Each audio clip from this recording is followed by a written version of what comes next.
Hi, my name is Chelsea Amundsen, and today I'll be presenting on Prairie Hill Learning Center.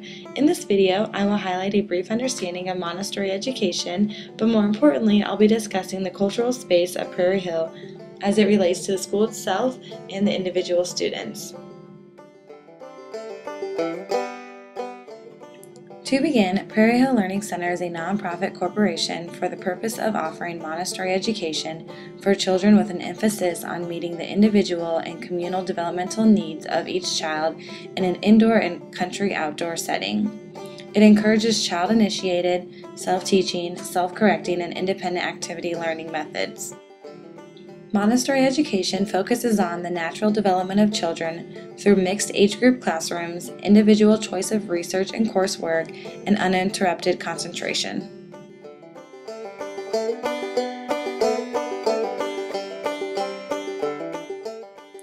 Prairie Hill serves on average 90 students each day, from the ages of 18 months through 8th grade. Students are not divided into classrooms by grade levels, but rather students are intermixed as a platform to learn from each other.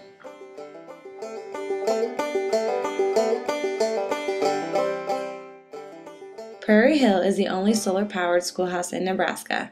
Farm-based and raising green kids by providing education about renewable energy, waste management, gardening, meal planning and preparation, caring for animals, and much more. Here you can see the lay of the land of Prairie Hill.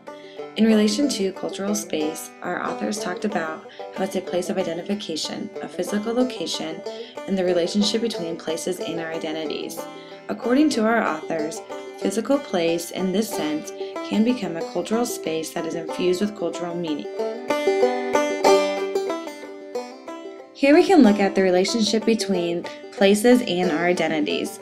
Postmodern cultural spaces are places that are defined by cultural practices and that often change as new people move in and out of these spaces. In the next few slides, I will briefly discuss the cultural practices of Prairie Hill and which define their cultural space.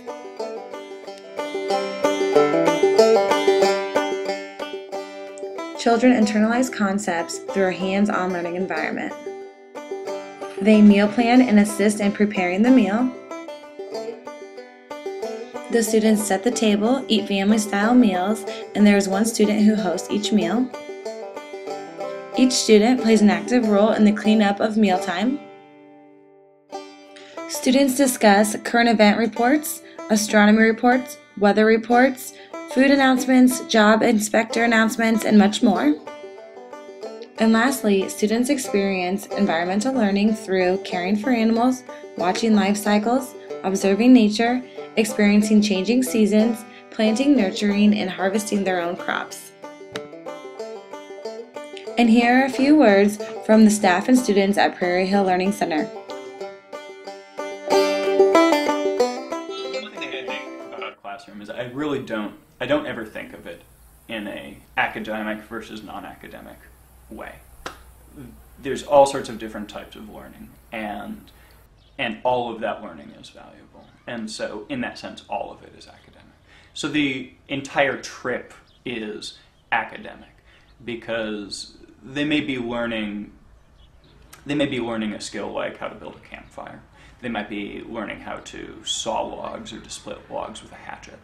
Or they may just be taking a nature hike and stop and see a pretty fungus or a pretty flower and want to know more about it. On a dead tree. Some types of fungi send mushrooms above ground. A mushroom lasts just a few days, but the rest of the fungus can live for many years. Okay, so we're going to have mushrooms back on that log. So if you come into my classroom on any given day, one of the first things you'll notice is that there aren't desks, and instead there are tables. And there will be different groups of students, usually 3 or 4, sometimes 6, occasionally 1, all sitting at their own table, doing their own thing.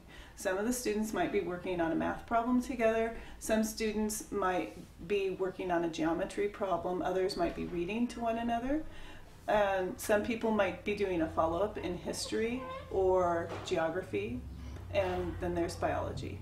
Also, we have an area where food is prepared. Students will plan their own menu. It's a healthy menu, usually of a protein, grain, fruit, vegetable. You're going to see people working on mathematics. You're going to see people working on science. You're going to see people working with language. So there are many of those similarities there, but the ways in which they can do it are very different. For instance, we can work with language through sitting down and memorizing our different parts of speech, or we can learn it by writing a short story and going through and revising it and seeing how those different parts of speech are working within the story. So all of the same subjects that they'd be learning in a traditional classroom are there, but myself as a teacher, I can help tailor the way that they're learning it to the individual, and the children themselves can make choices so that when they're learning these things, they're more engaging for them and they're more interesting. One thing that's wonderful about Prairie Hill is that it's not just about teaching the individual subject areas or an individual skill. It's about setting up an environment that is continually teaching all of those things all of the time. So it is, little hand is.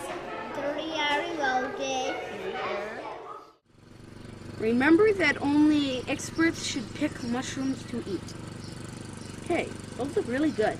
All this talking about good kinds of mushrooms is making me hungry.